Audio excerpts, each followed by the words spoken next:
성경 마태복음에서 두 군데 보겠습니다. 5장 12절, 그럼 18장 21절 읽어보자. 5장 12절,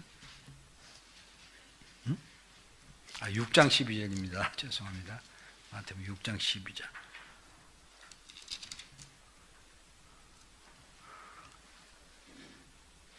예, 같이 봅시다.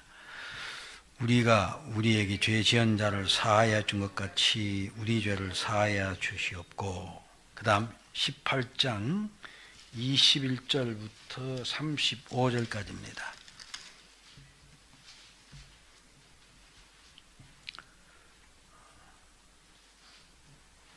우리 같이 교독에서 보겠습니다. 제가 먼저 볼게요. 그때 베드로가 나와 이르되 주여, 형제가 내게 죄를 범하면 몇 번이나 용서하여 주리까? 7번까지 하오리까?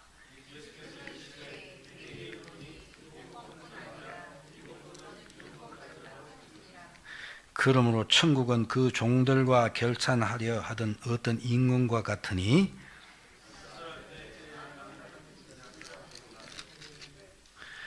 갚을 것이 없는지라 주인이 명하여 그 몸과 아내와 자식들과 모든 소유를 다 팔아 갚게 하라 하니,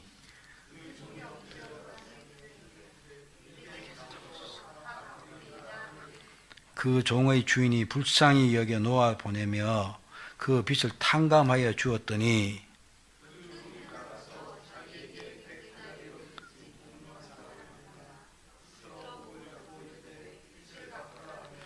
그 동료가 엎드려 간구하여 이르되 나에게 참아 주소서 갚으리이다 하되,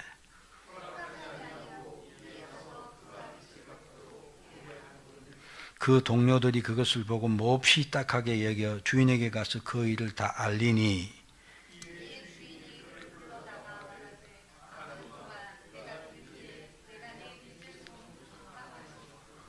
내가 너를 불쌍히 여김같이 너도 내 동료를 불쌍히 여김이 마땅하지 아니하냐 하고, 같이요, 너희가 각각 마음으로부터 형제를 용서하지 아니하면 나의 하늘 아버지께서도 너희에게 이와 같이 하시리라. 아멘. 기도하겠습니다.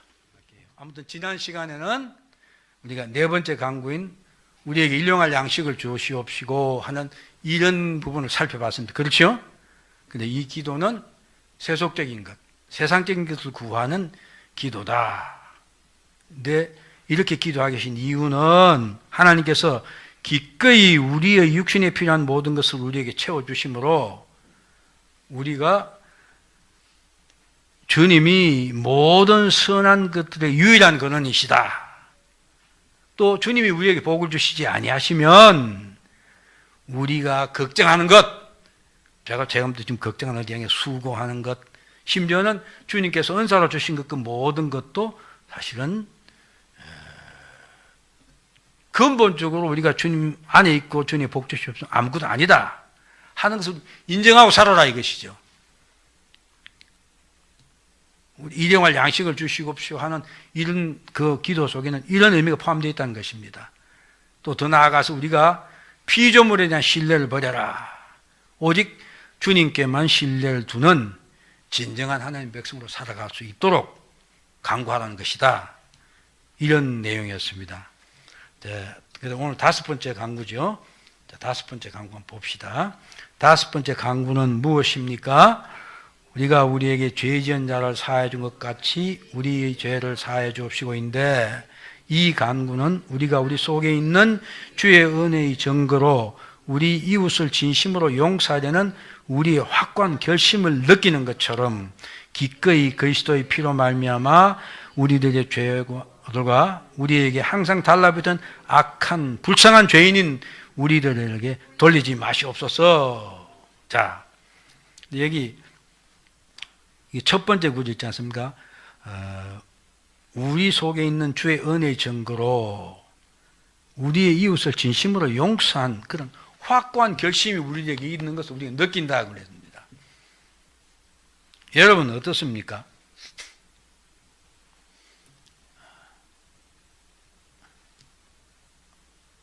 뭐 그냥 아주 더 제일 가깝게 부부간에 우리 이 집사님 부부 사이 참 좋으시지요. 네. 근데 그 텔레비전을 보면 그래요. 그 뭐 물론 그게 약간 오락성이 있기 때문에 그렇지만 나와서 부인들이 이야기하는 걸 보면 남편을 다 원수를 보더라고요. 예? 그렇지요. 그런데 그 우리나라 한국 사람들 부인들이 다 대부분 그렇게 느끼나 봐요. 왜 그걸 제가 아주 젊을 때는 우리 집 엄청난 폭군이었거든요. 오직 제 말만이 법이었어요. 근데 우리 할머니가 지금도 요즘 참 재밌게 잘 지내요. 무슨 제가 바뀌었으니까. 그런데 지금도 그 옛날 게 문득문득 생각나나 봐요. 멀쩡히 있다고 뭐라 그러는데 하면, 예? 아주 나는 잊어버리고 새까맣게 모르는 것들 딱 걸쳐가지고, 그 생각이 나면서 기분이 나쁘면서, 그럴 때는, 야, 이 사람이 나를 미워하나? 하는 생각이 들 때가 있어요. 그렇죠? 예, 그러면서, 전, 확실히 말할 수 있는 것은, 제가 인생을 계획하고 살아갈 때 저에게 결정적인 아주 타격을 가했던 제가 한동안 아주 극적으로 죽이겠다고 생각하고 별거 했던 그 사람들에 대해서도 마음으로 용서를 했어요. 그러나 용서했는데 여기 이 말 있죠. 우리 속에 있는 주의 은혜의 증거로 이웃을 진심으로 용서하려는 확고한 결심을 느끼느냐. 어디 여러분들 어떻습니까? 부부간에도 그렇고 나는 이제 진짜 내 남편이 이렇게 나를 힘들게 했고 어렵게 했지만 이젠 그거 다 주님 안에서 주님이 나를 용서하신 것처럼 나 용서했어 하는 그런 느낌을 갖고 사느냐 이거예요. 아멘. 예, 우리 손 집사님 참 아멘입니다. 예, 이처럼 기꺼이 그리스도의 피로만 우리의 죄를 우리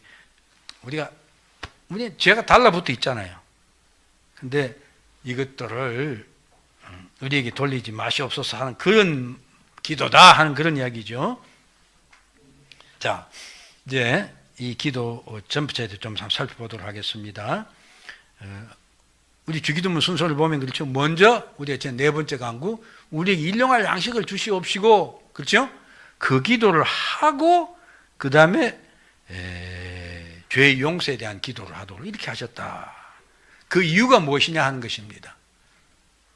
하나님으로 말미암아 양식을 받아먹는 우리 하여금 그러니까 우리가 앞서 내가 먹고 사는 건 다 하나님께 주신 것이다 하는 그런 믿음을 가진 사람들로 하여금 하나님 안에 살게 하기 위함이다.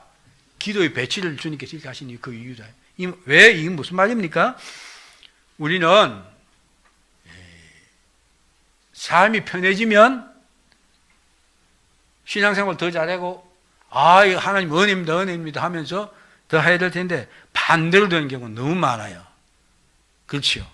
그러니까 우리가 양식의 문제가 해결됐을 때 이것은 하나님 은혜 때문에 이렇다 하는 그렇게 하기 위해서 이 기도를 뒤에 배치했다 그런 말씀입니다. 그 다음 두 번째 우리가 현재의 삶에 대해서 관심을 갖지 않고 죄 사함을 받은 모든 자들이 이러기를 영원한 생명에 대해서 관심을 갖게 하라. 그러니까 내가 이제 먹고 살기 편해져도 편해지지 않아도 일용할 양식이 걱정하지 않은 그런 은혜로운 삶을 살게 됐을 때 그것에 취하지 말고 하늘나라를 바라보고 하나님 주신 영원한 생명을 바라보고 살도록 하기 위해서 이것을 그 일용할 양식 뒤에다 배치했다 그런 말입니다.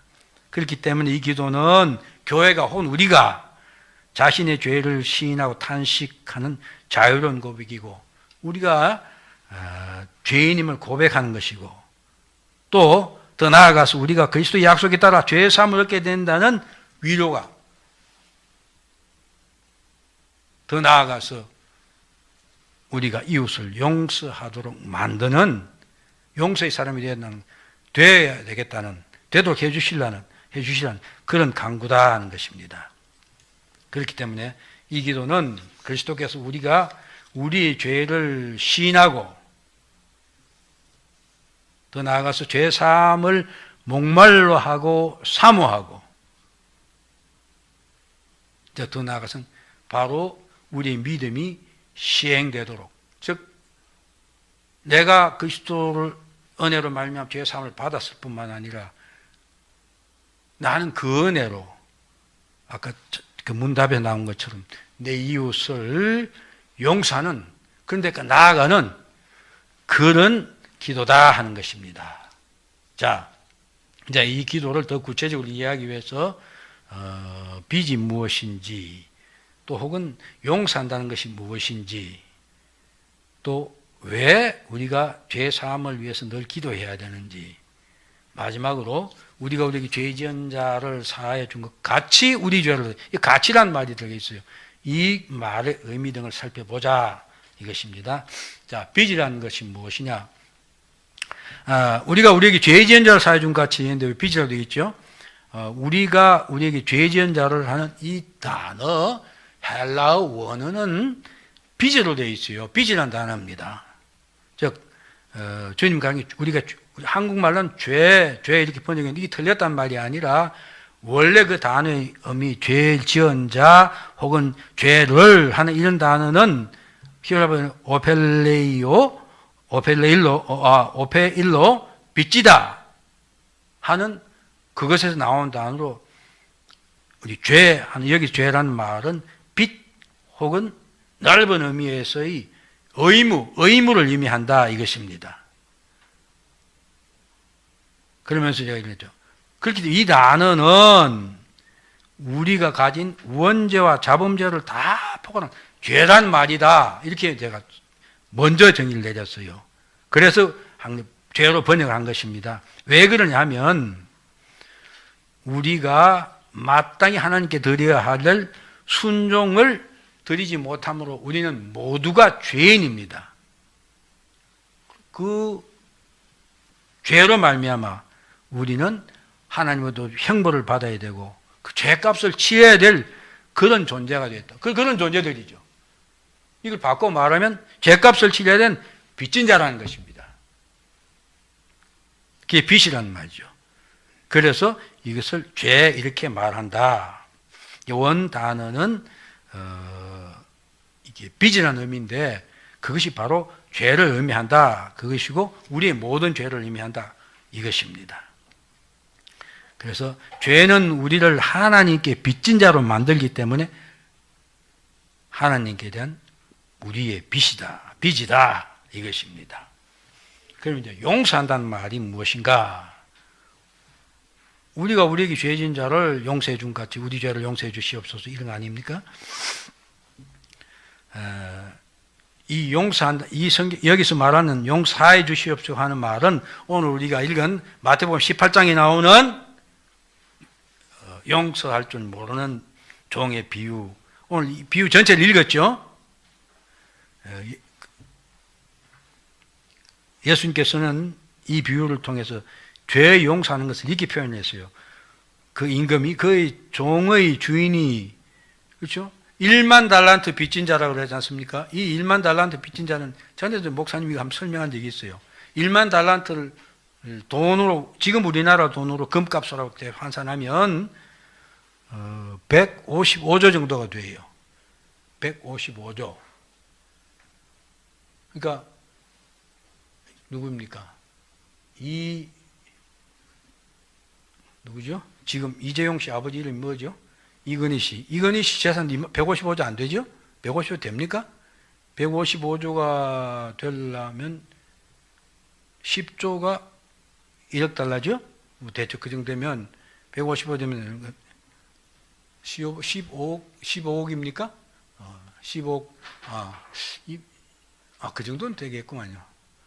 아무튼 말하자면 어마어마한 돈이에요. 그러니까 이 말은, 그러니까 도저히 갚을 수 없는 거죠.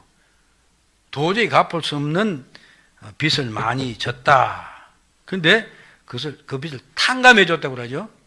물론 탕감은 뭐 감해 줬다는 말도 있고 완전히 소멸시켜 줬다면 여기서 말하는 건 완전히 소멸시켜 준 것이죠.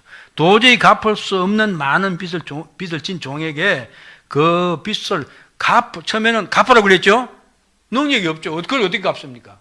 그러니까 그러면 처자식하고 다 팔아다가 갚아라 했더니 그 종이 어떤 봐주세요. 나중에 갚을게요. 갚을 방법이 없죠. 그러니까 그 갚을 능력이 없다는 걸 알고는 그 임금이 무조건 이게 싹 없애줬다 그 말입니다. 즉 그 빚을 갚을 걸 요구하지도 않고 그다음에 그 빚을 졌기 때문에 거기에 대한 당연히 벌을 받아야 되는 그것도 벌도 주지 않고 그 빚이 지불된 것처럼 그냥 너는 빚이 없다. 깨끗이 정리해 준 것이다. 이것입니다. 그러니까 하나님께서는 우리의 죄를 용서하시되 이렇게 해주신다 이것입니다. 장부에 기록도 해주시지 않는다. 그렇죠? 잊어버렸다. 저 멀리 던져버렸다. 그 전에 스가랴서를 할 때 목사님이 강아지 담아 저 신할당에 갖다 버렸다. 그렇죠? 그러니까 우리는 아예 죄가 없는 존재다. 빚이 없는 존재 해주셨다. 바로 그런 이야기였습니다.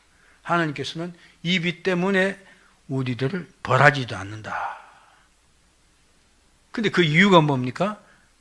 우리의 중보자신 그 아들에게 그 빚에 대한 형벌을 받게 하심으로 우리 죄를 용서해 주시다는 것입니다.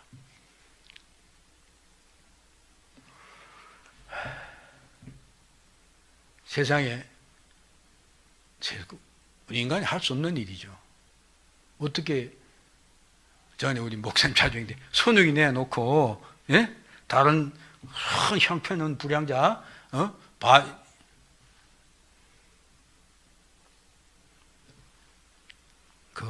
그래서 손양원 목사님이 사랑의 원자탄 그렇게 말하는 것입니다. 하나님 그렇게 하셨다 이것입니다. 그래서 이 하나님의 죄사함에 대해서 그러므로 우리가 하나님의 죄사함에 대해서 알아야 할 것을 해놓고 이게 좀 복잡하게 정리해놨는데요. 순서대로 읽어보면 이렇습니다. 우선 첫째, 하나님께서는 우리의 죄를 우리에게 지우지 않았다. 즉 우리가 그 죄에 책임지도록 하지 않고 제꼈다 이것입니다. 그럼 그를 하면서 은혜로 우리를 그의 사랑 안에 받아들이셨다 이것입니다. 도저히 될 수 없는데 이게 손양원 목사가 하신 그것이죠. 자기 아들 죽인 자를 불러다가 어땠습니까? 자기 아들 삼으신 것이죠. 그리스도께서 우리를 대신하여 행하신 보상을 우리에게 전가시켰다. 우리는 아무 공로 없는데 그리스도께서 한 의를 우리들에게 주시고 우리들 믿음으로 그것도 믿음도 그게 주신 것 믿음으로 그것을 받게 하셨다. 그리고 그것을 근거로 우리를 의롭다. 아무 공로가 없는데도 우리는 의롭다. 죄 없는 자다. 하나님의 의가 되게 선포를 하시고 하셨다. 그리고 더 나아가서 우리를 자녀로 삼아주신 것이다. 여러분, 손양원 목사님 마음이 어땠을까요? 예? 창대 같은 그 아들 둘 다 죽인 그 아들, 자기 아들 삼아놓고 키우면서 그 아들을 볼 때 그 주님의 마음을 품지 않았다면 불가능, 그렇지 않습니까? 아들의 죽음이 자꾸 거기서 보일까 아니겠습니까? 하나님 그런 일을 하셨다 이것입니다. 그러면서 우리를 자녀 삼아주셨고 벌하지 않고 우리에게 영생까지 주시고 하나님과 더불어 살게 해주셨다. 이것이 하나님이 우리 죄사했다 하는 그 말이다 이것입니다. 자, 그런데 이렇게 이제 우리가 은혜로 죄사함을 받았다 하는 말을 하는 것에 대해서 이것은 하나님께서 은혜로 우리 죄사해 주신다는 것은 하나님의 공의에 어긋나는 것이다 하고 주장하는 사람들이 많이 있어요. 참고적으로 이렇게 적어 놨습니다. 그렇죠. 하나님은 공의로운 분이죠. 죄에 대한 죄값을 반드시 치르게 하신 분이에요. 그런데 우리가 죄값 치르는 적이 없어요. 그렇죠?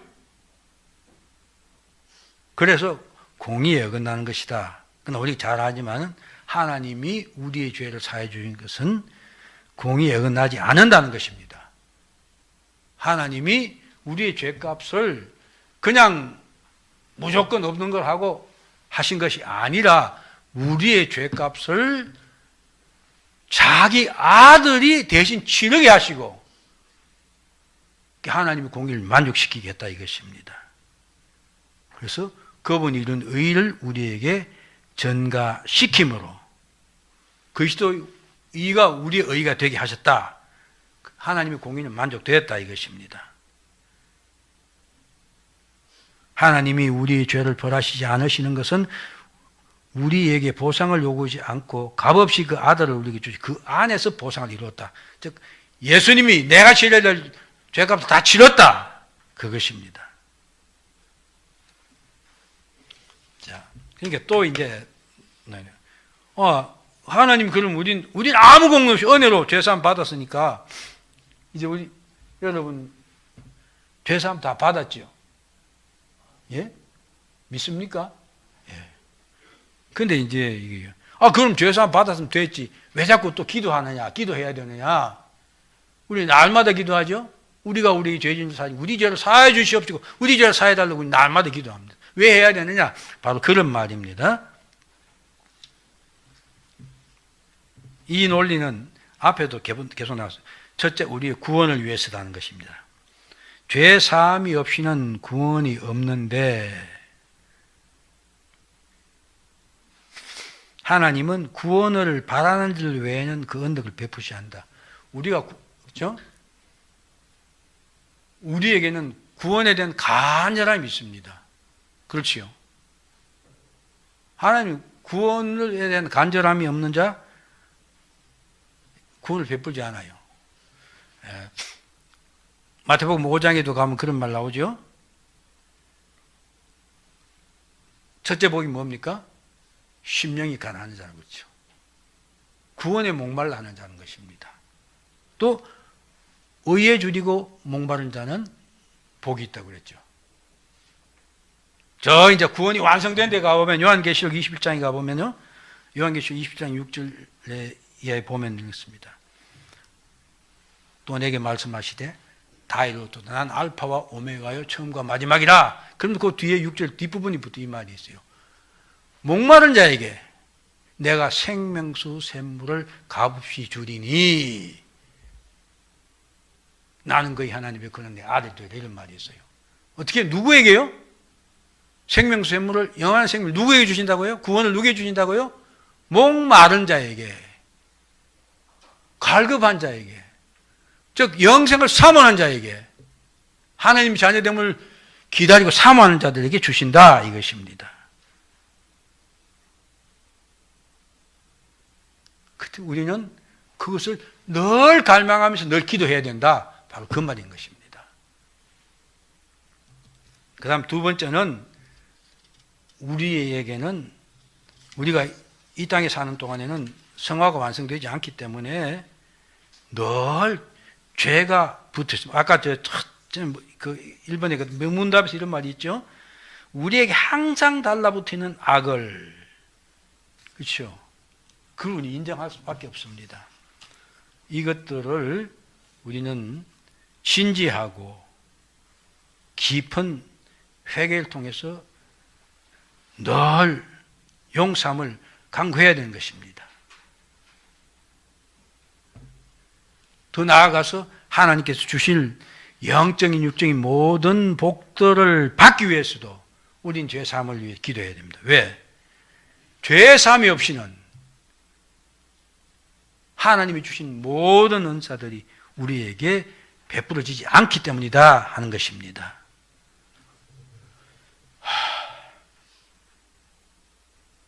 그래서 죄사함을 받은 경건한 자들, 경건한 자들 성도들을 말하는 것입니다. 계속해서 죄사함의 기도를 해야 된다. 우리 속에는 늘 항상 죄가 발견되기 때문이다. 그래서 요한 1서에 보면 죄 없다 하면 엉터리다. 우리는 그래서 죄를 늘 고백하고 그러면 하나님께 사해 주신다 하는 의미에 제가 요한일서 6장 6절부터 10절 말씀 인용해 놨습니다. 근데 여러분 어떻습니까? 여러분 매일매일 회개를 기도를 합니까? 매일매일 회개 기도하시죠? 예. 근데 제가 볼 때는 글쎄요. 회개 기도가 그죠? 제가 너무 잘못 생각하는지 모르는데 너무 근성인 경우가 많은 것 같아요. 예? 죄를 죄답게 느끼는 사람이라면 주님 앞에 죄를 고백하고 내 자신이 죄인임을 볼 때 너무나 부끄럽고 너무나 수치스러울 뿐만 너무나 죄송스러울 수밖에 없어요. 주님께서는 나를 왜 십자가 지시고 이 고난을 당하는데 나는 왜 이 모양이냐 하는 그런 자신에 대한 어떤 생각이 들지 않을 수가 없어요. 그러면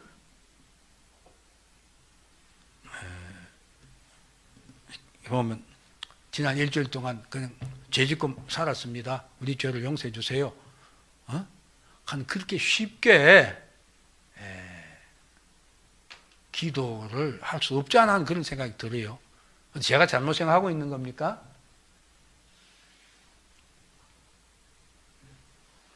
우린 정말 하나님의 내 모습 한번 들여다보면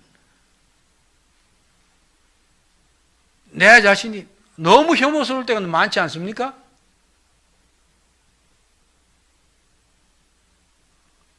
주님의 은혜 구원받고 주님 죄 사심 받아서 하나님 백성 살아가게 하는데 예? 나는 얼마나 우선 저는 그 생각이에요. 얼마나 게으른지 모르겠어요. 얼마나 너무 게을러요. 예? 그러면 다른 사람을 용서하고 다른 사람을 선하게 대하고 하나님 모습 드러내며 있어. 너무 게으를 뿐만 아니라 너무 인색해요.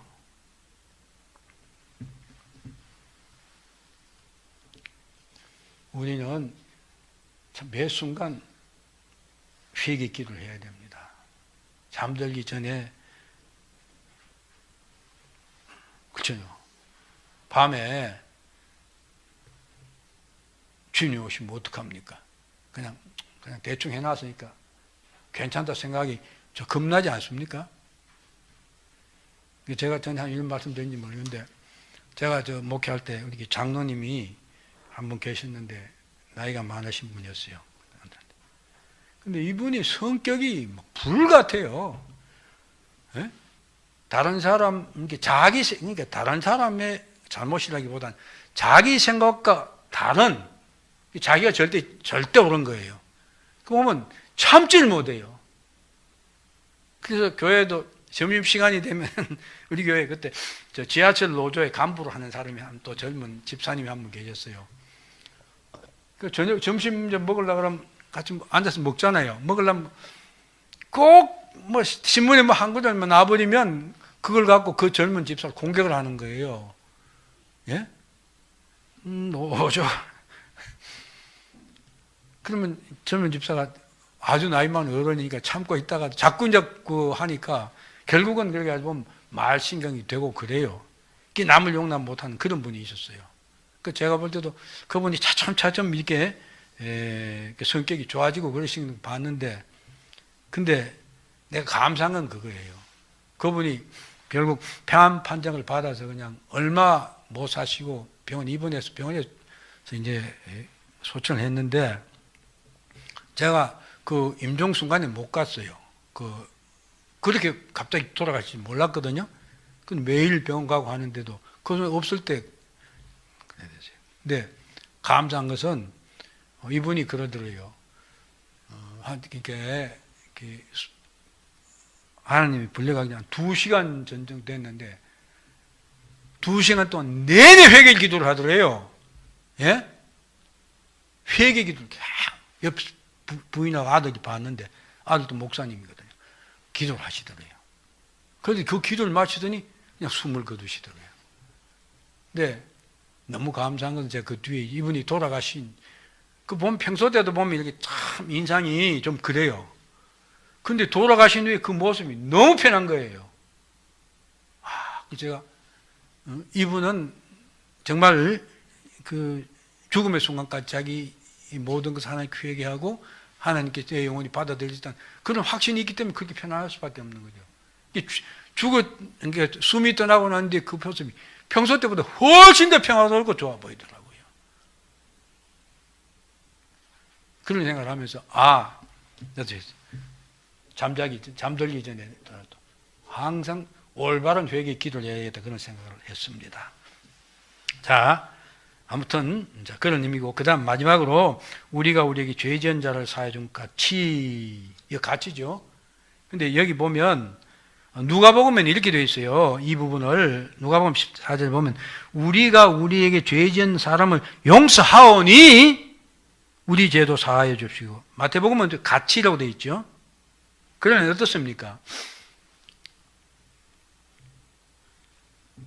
여기로 오늘 읽은 18장 31절, 36절도 너희가 각각 마음으로부터 형제를 용서하지 아니하면 나의 하늘 아버지께 너희 이와 같이 용서 안 하시리라 이렇게 말하거든요. 이 말이 가치라는 말이죠. 결국은 이게 무슨 의미를 갖느냐는 것입니다. 그러면 여러분 어떻게 생각하십니까? 우리가 사람 관계 속에서 내 이웃에 대한 죄를 용서하는 것이 하나님이 우리 죄를 용서하는 전제나 조건이 된다 그 말입니까? 그거예요. 그걸 살펴보는 것입니다. 네, 그게 아니라는 것이죠. 그렇게 될 수가 없죠. 하나님은 우리의 죄를 은혜로 사해 주시는 겁니다. 그렇죠? 내가 누구를 용서했기 때문에 하나님이 용서해 주는 게 아니다 이것입니다. 그런데 이렇게 표현을 이렇게 해놨어요. 주님도 그렇게 했죠. 우리 죄를 사해 준 것 같이 우리 죄 지은 자를 사해 준 것 우리 죄를 사해 주시옵시고. 그래서 이 강구는 우리가 우리 이웃의 잘못을 용서해 준 공로 혹은 대가로 우리의 죄를 사해 주십시오 하는 그런 기도가 아니라는 것입니다. 왜냐하면 우리가 행하는 용서는 하나님의 용서함을 위한 공로가 되거나 원인이 될 수 없다 이것입니다. 왜 그렇습니까? 우리의 간구는 또 우리의 용서는 우선 불완전하다. 그것이 완전하다고 해도 우리가 하나님께 빚지고 있는 것을 보상할 만큼 공로를 세우는 것이 될 수 없기 때문이다. 우리는 죄로 말미암아 죽은 자들입니다. 그게 우리 생명이 문제다 이것입니다.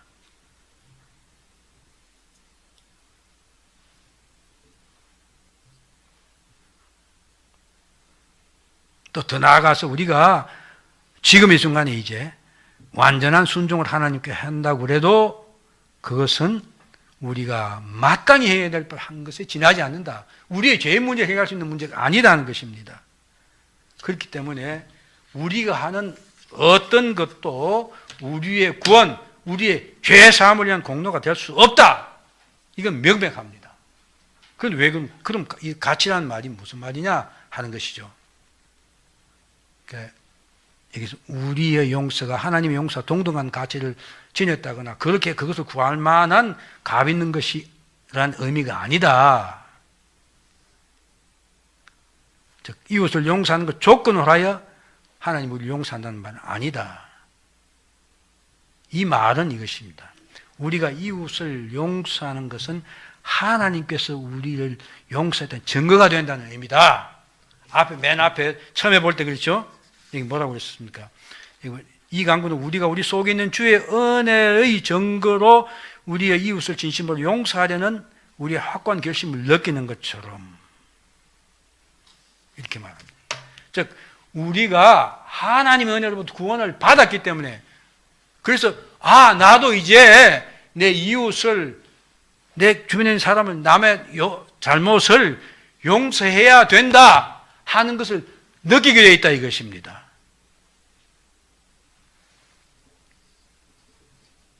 즉 우리가 하나님이 우리의 죄를 용서했다는 증거다. 그것이 바로 우리가 남을 용서할 수 있는 근거고 증거이다 이것입니다.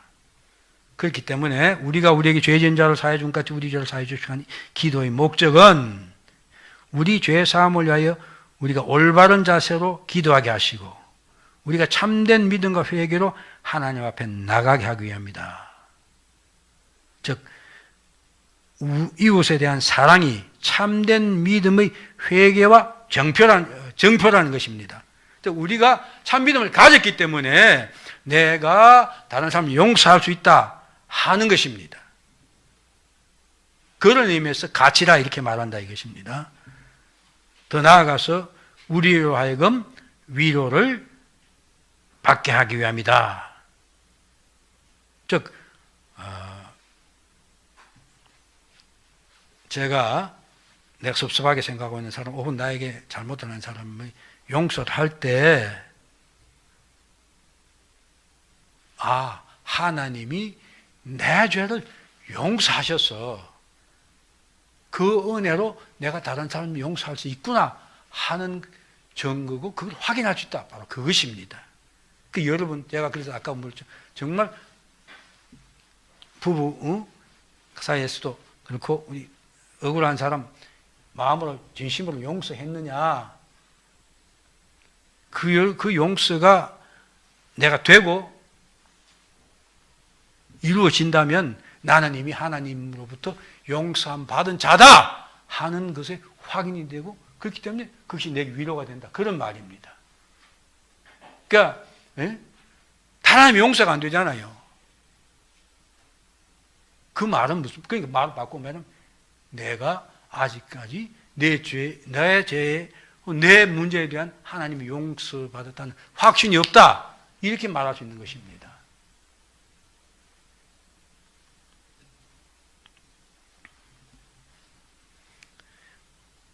우리 이웃이 우리에게 범한 죄를 용서할 때 우리의 죄 용서에 대한 확신을 가질 수 있으며 여전히 우리 속에 각가지 죄의 잔재들이 남아있지만은 우리는 아직 죄인이지만은 그럼에도 불구하고 하나님께서 우리를 받아주신다는 확신을 갖게 된다 이것입니다. 그러니까 가치란 말은 그런 의미다 이것입니다. 그 조건으로 이해하면 안 된다. 그 다음에 이제 오늘 기본적인 고려할 건 다 봤고요. 그 다음 이게 죄 용서에 관해서 한 세 가지 참 생각해 볼 수 있는 게 있다. 우선 복수 문제입니다. 원수 갚는 거죠. 당하고 나면 되돌려주고 싶지요.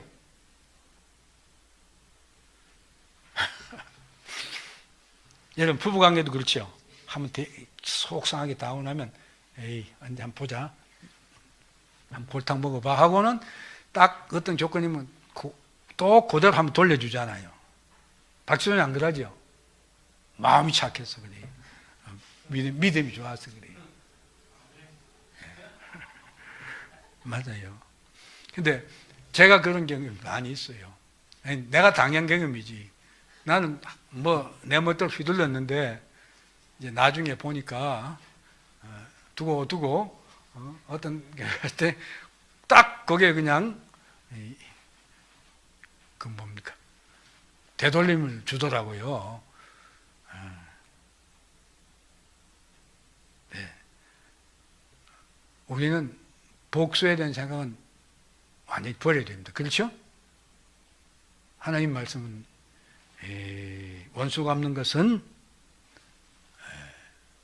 내게 우리 신약 성경에도 보면 히브리 13장, 로마서 12장 19절에 똑같은 말씀이 있고 이것이 어디냐면 앞에 나오는 신명기 32장 34절 말씀 인용해서 그래요.